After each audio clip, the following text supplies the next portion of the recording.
وقتتون بخیر. این پروژه در مرحله اجرای سقف پنجمه، اما توی طبقات پایین میخوان سفکاری رو اجرا کنن و دارن حالا این ناودونیا رو همونطور که میبینید زنگاش رو میزنن.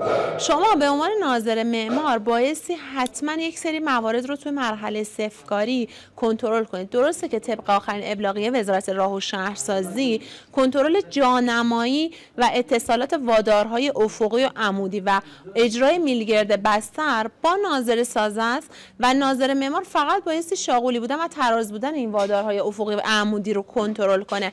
اما اگر این وادارها طبق پیوست ششم آیین‌نامه 2800 اجرا نشن، چون تیغ چینی ها داره داخل این وادارها و داخل این والپست ها اجرا میشه، پس ممکنه دیوار اگر که والپست درست اجرا نشه ایستایی کافی رو نداشته باشه، چون ما میخوایم یه کاری کنیم که دیوار در جهت صفحه حرکت رفت و برگشت داشته باشه و با اجرای این والپست ها بر اساس پیوست ششم آیین‌نامه 2800 جلوی حرکت خارج از صفحه رو بگیریم و جلوگیری کنیم از فروریزش دیوار.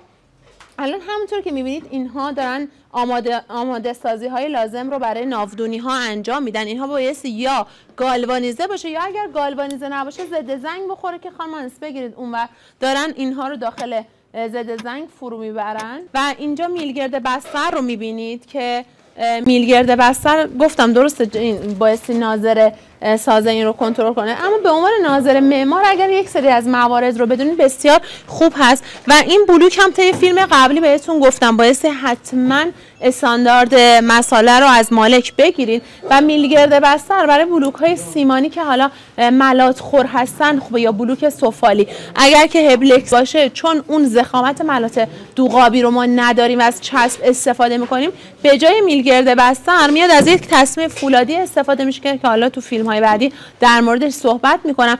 و میلگرد بستر نقش یک پارچه کردن و مسلح کردن دیوار رو داره که باعث یک رژ در میون حتما کار بشه. با من همراه باشین توی فیلم های بعدی، حتما در ارتباط با نحوه اجرای والپست و نحوه اجرای تیغ چینی طبق پیوست ششم آیین‌نامه 2800 بیشتر براتون میگم. موفق باشین.